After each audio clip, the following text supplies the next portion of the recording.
If you wanted some of the top heroes in My Hero Academia to have like a useless sounding quirk, but they still showcase that, oh, they can use that useless thing really well, look no further than Mirko. Because she's not my favorite hero in the series because she looks good, even though she really do. But it's because she's a top 5 hero with a quirk that is rabbit, and that is it. Yet despite that, she has showcased herself to be one of the strongest heroes that we have seen in the entirety of My Hero Academia.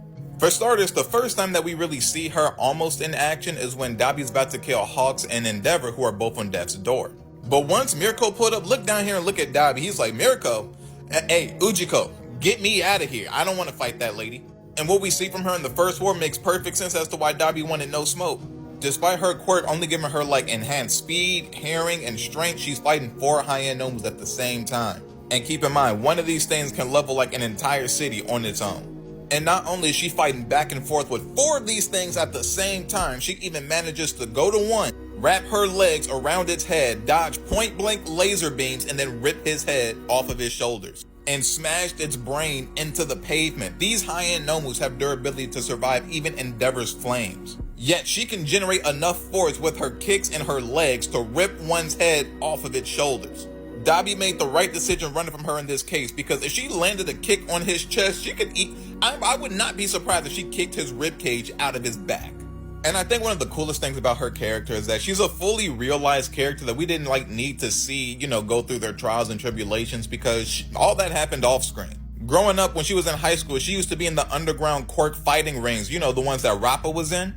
And this is where she made a name for herself, fighting a multitude of different types of people with different types of quirks, and that's why she's so nasty as a number 5 hero. But she's also not just battle hungry, because when she was fighting the high-end gnomes and she noticed, oh, I can't land any more hits, and it's not because I'm getting slow, I still feel fine, even though I lost an arm. Instead, it's like these guys just got way smarter, it's like they're awake now.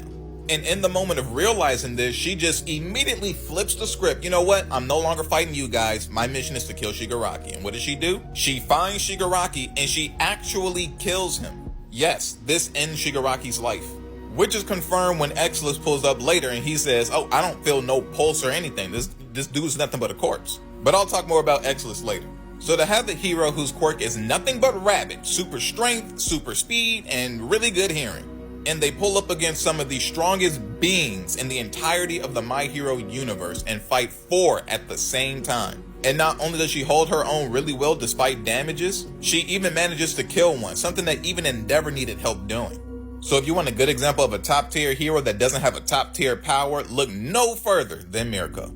And quick side note, this is going up in the shop and it's going to be in there Monday.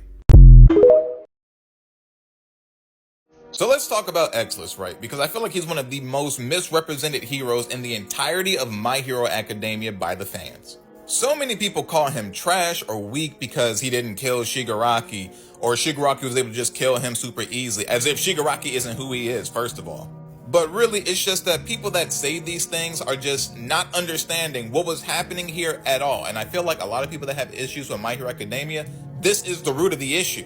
Something happens on screen, y'all don't realize or understand what it is you just saw or read, and then it goes over your heads and you just go on hating. So let me slow it down and break it down, and let me explain to you why Exless is one of the best heroes in all of My Hero, and honestly, they should have a statue of this dude somewhere in Japan.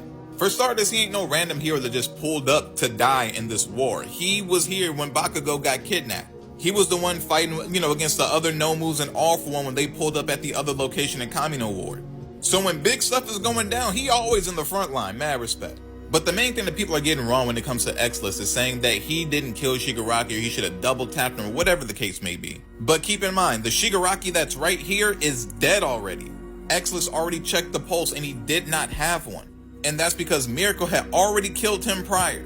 I've seen some people say, why didn't he just move Shigaraki too soon before the electric jolt woke him up or something? 2 things wrong with that. 1, if he's already dead, why would you think something like that would happen, first of all?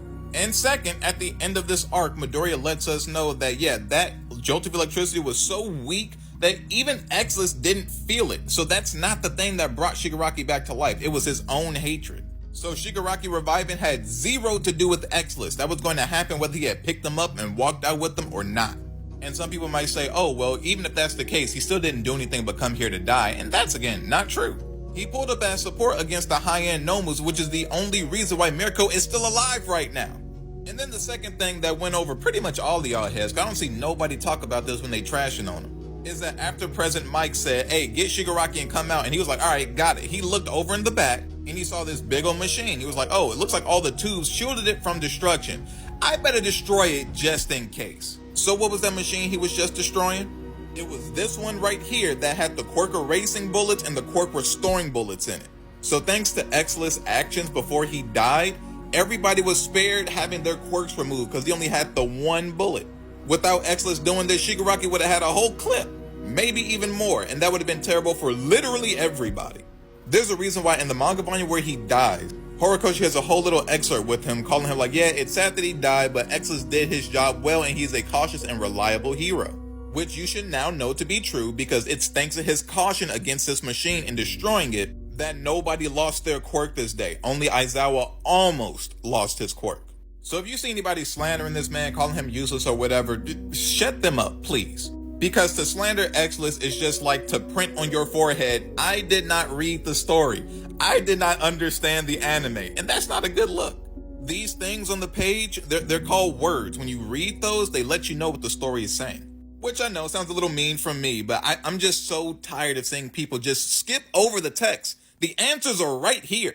And since I read everything the first time around, I always thought that this death was pretty sad, but I'm like, man, he really did his job. So it always annoyed me when I saw fans of the series be like, he died doing nothing. He was an idiot. Why didn't he do this? Why didn't he do that? He did everything he was supposed to do. You just got to keep up.